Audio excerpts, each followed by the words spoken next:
आज मैं आपके लिए लेके आई हूँ सभी की फेवरेट दाल मखनी की रेसिपी। जब भी हम बाहर खाना खाने जाते हैं ढाबा या रेस्टोरेंट में तो हम दाल मखनी ज़रूर ऑर्डर करते हैं। आज वही फ्लेवर आपको घर पर बनी हुई दाल मखनी में आने वाला है। तो चलिए जल्दी से बनाना शुरू करते हैं dal makhani. Hello everyone, welcome to my channel. अभी तक अगर आपने मेरे चैनल को सब्सक्राइब नहीं किया तो कर लीजिए और बेल आइकन को भी प्रेस कर लीजिए। दाल मखनी बनाने के लिए यहाँ पर मैंने काले उड़द लिए हैं 1 कटोरी, और 1/4 कप मैंने लिए हैं राजमा, और 5 बड़े चम्मच लिए हैं मैंने चने दाल। उड़द दाल के साथ में हमें इन दोनों चीज़ों को भिगोना है। चना दाल सिर्फ हमने बाइंडिंग के लिए लिया है, तो मैंने इन तीनों चीज़ों को मिक्स करके रात भर भिगो दिया था कि जिससे कि दाल अच्छे से भीग जाए। तो ये देखिए बाउल में मैंने निकाल लिया है, अच्छे से धोकर मैंने इसको रख लिया है और बहुत ही अच्छे से दाल जो है भीग चुकी है। ये दालें थोड़ा सा टाइम लेती हैं क्योंकि मोटी होती हैं, तो इसलिए इनको टाइम ज़्यादा लगता है। अगर आप चाहें तो 3 से 4 घंटे इनको भिगो के रख सकते हैं। और बहुत ही अच्छे से देखिए दाल जो है भीग चुकी है एकदम, इसको ऐसे तोड़ने से भी टूट रही है। तो चलिए अब दाल को हम जो है बनाना शुरू करते हैं। तो सबसे पहले हमने गैस पर प्रेशर कुकर रख दिया है, उसमें मैंने 5 कप पानी डाला है। इसमें मैं डाल रही हूँ कुछ खड़े मसाले, तेज पत्ता, एक छोटा टुकड़ा दालचीनी का, 2 लौंग और 1 हरी इलायची, और साथ में ही हम डाल देंगे थोड़ा सा नमक और थोड़ी सी हल्दी और थोड़ी सी कश्मीरी लाल मिर्च। और अब हम डाल देंगे भीगी हुई दाल। पानी हल्का गर्म हो चुका था। अब हमें इसे प्रेशर कुक करना है, तो कम से कम मैंने इसको 6 से 7 सीटियां जो है लगवाई हैं। उसके बाद में मैं इसको 15 मिनट के लिए गैस पर ही स्लो गैस पर कुक होने दूंगी। सीटी आपको बिल्कुल भी नहीं निकालनी है, प्रेशर कुकर का प्रेशर नहीं निकालना है। सीटी होने के बाद भी आप इसको 15 मिनट के लिए गैस पर ही रहने दें, स्लो गैस पर पकने दें। तो यहाँ पर देखिए दाल जो है वो अच्छे से कुक हो चुकी है, 5 से 6 सीटियाँ हो चुकी थी, फिर 15 मिनट मैंने इसे कुक होने दिया। तो ये देखिए दाल कितने अच्छे से गल गई है, बहुत ही अच्छा कलर भी आया है और दाल बिल्कुल गल चुकी है।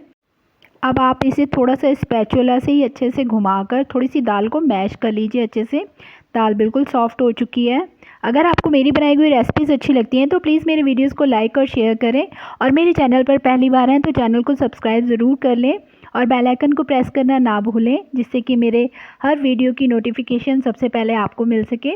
तो यहाँ देखिए जो तेज पत्ता हमने दाल में डाला था इसे मैं निकाल रही हूँ क्योंकि इसका काम हो चुका है, जो भी फ्लेवर आना था वो दाल में आ चुका है। तो इसे अब हम निकाल देंगे, दालचीनी और तेज पत्ता निकाल देंगे। तो अब मैं तड़के की तैयारी कर रही हूँ। गैस पर मैंने कढ़ाई चढ़ा दिया है, इसमें मैंने डाला है 2 बड़े चम्मच देसी घी। घी में ही इसका फ्लेवर आता है, थोड़ी सी दाल जो है वो रिच बनती है। तो यहाँ पर देखिए घी भी बहुत अच्छे से मेल्ट हो गया है। अब मैं इसमें डालूँगी लहसुन और अदरक का पेस्ट। इस दाल में सिर्फ लहसुन और अदरक का ही तड़का लगता है, तो इसलिए लहसुन और अदरक की क्वांटिटी थोड़ी सी ज़्यादा लगती है।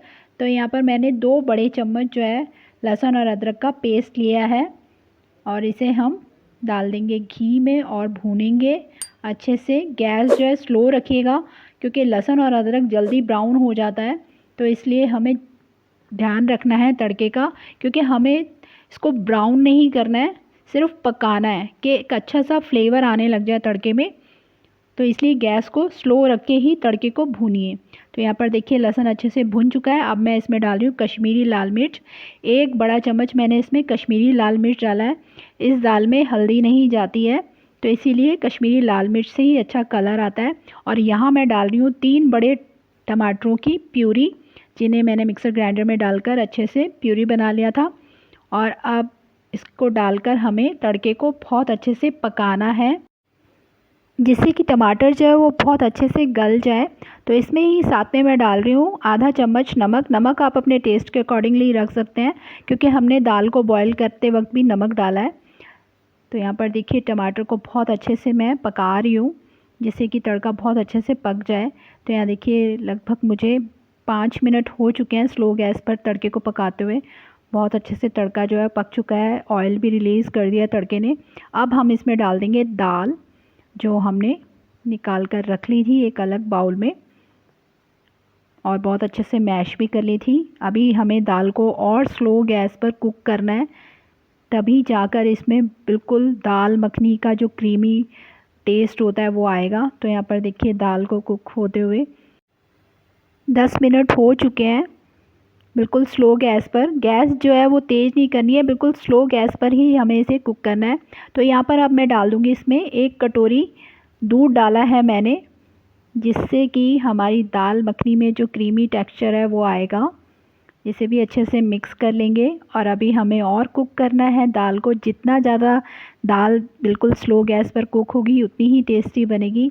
अब साथ में ही हम इसमें डाल रहे हैं 2 बड़े चम्मच बटर और साथ में फ्रेश क्रीम। अगर फ्रेश क्रीम ना हो घर पे तो आप मलाई का भी यूज़ कर सकते हैं।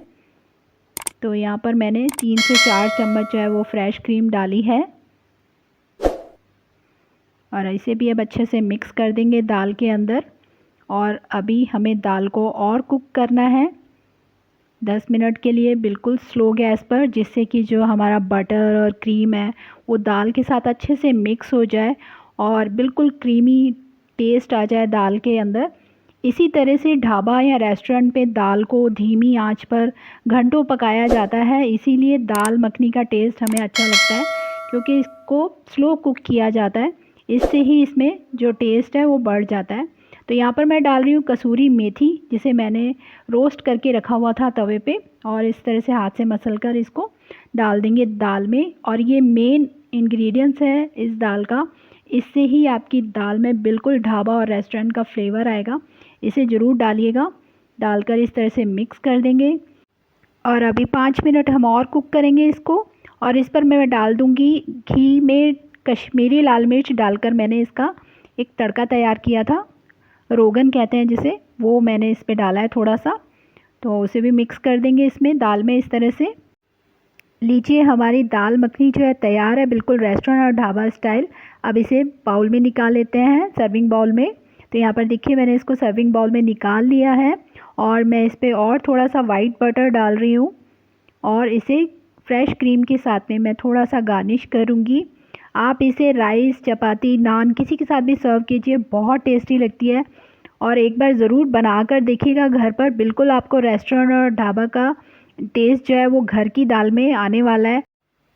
एक बार तो घर वाले भी खाकर सोचेंगे ये दाल आपने घर में बनाई है या बाहर से कहीं से ऑर्डर करके मंगाई है। इतनी टेस्टी ये दाल मखनी बनती है और इसे बनाना भी बहुत आसान है। अब आप जल्दी से अपने घर पर इसे ट्राई कीजिए और अपने एक्सपीरियंस मेरे साथ कमेंट बॉक्स में ज़रूर शेयर कीजिएगा। और आप मुझे फेसबुक और इंस्टाग्राम पर भी फॉलो कर सकते हैं। मैं इसी तरह आपके लिए नई नई रेसिपी लेकर आती रहूँगी। Thank you for watching my videos.